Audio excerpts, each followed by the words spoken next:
Time for business. We're going to the World Economic Forum in Switzerland, the annual gathering of the rich and influential at Davos. France 24's business editor Stephen Carroll is there. I don't know whether you're rich. I certainly know you're influential, Stephen. And I hope you can hear me. You're laughing. That's always a good sign. Always a good sign. Now, let me start by asking you... Go on, go ahead. Go on. No, I was going to say, I don't think I'm either compared to most of the people here. I was going to ask you the question which is on everybody's lips. Will the US President Donald Trump be there?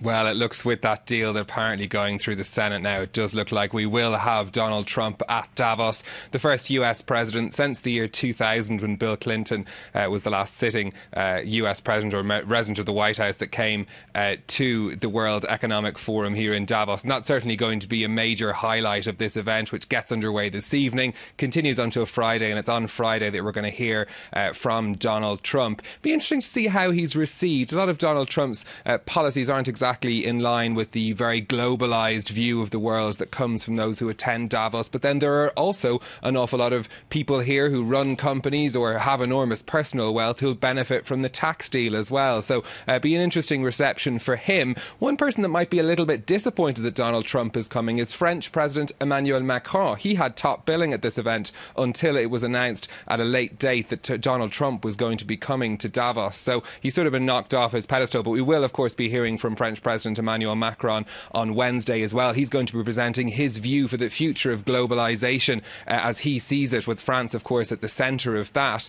Plenty of world leaders to go around. We'll be hearing from Narendra Modi, the Indian Prime Minister, tomorrow at the opening address in the Congress Hall. Theresa May is here. Angela Merkel will be here. Paolo Gentiloni will be here as well. Huge representation of the G7 leaders. And in fact, according to the organisers of the World Economic Forum, it's the most world leaders they've ever had for a meeting of the World Economic Forum. So they're pretty pleased with that as well. The theme they're all discussing is creating a shared future in a fractured world. It's always these sort of quite vague themes for Davos, but that is the idea of recognising the inequality that exists both across gender, across access to technology, opportunity and wealth, of course, as well. So plenty for those world leaders to discuss over the coming days. Looking for answers, and that's why you're there, sir. Now, the start of Davos coincides, I understand, with an optimistic view of the global economy from the IMF. Tell us more.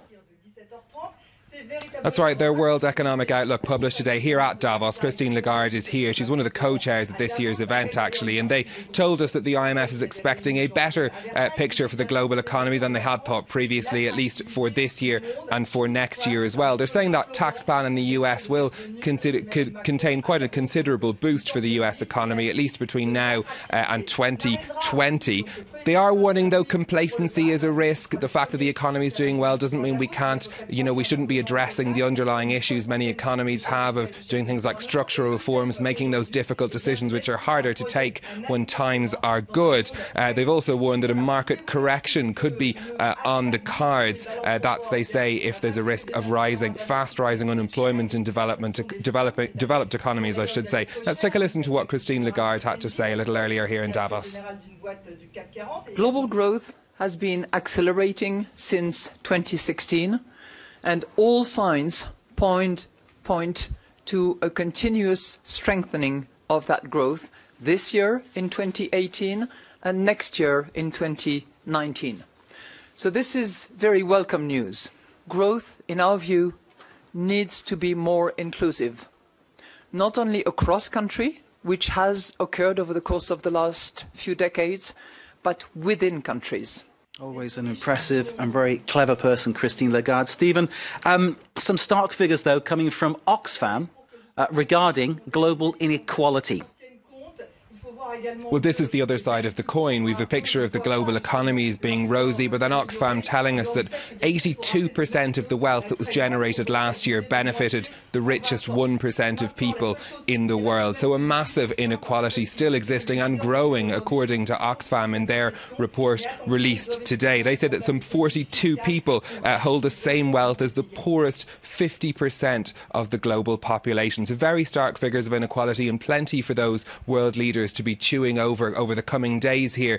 They've also, in Oxfam, in their report, pointed out that 9 out of 10 billionaires in the world are men. That, again, focusing on the gender inequality issue here, which is a big point of discussion at Davos. For the first time, all 7 co-chairs at Davos are women. Christine Lagarde is one of them, as I mentioned earlier. I was speaking to another earlier, the social entrepreneur from India, Chetna Sinha, and she was telling me this is the most important thing at Davos this year because it puts gender inequality at the top of the agenda. Quite right too, Stephen, quite right too. Now, the surprise issue perhaps dominating at present in Davos is the snow, and I can see it's falling behind you.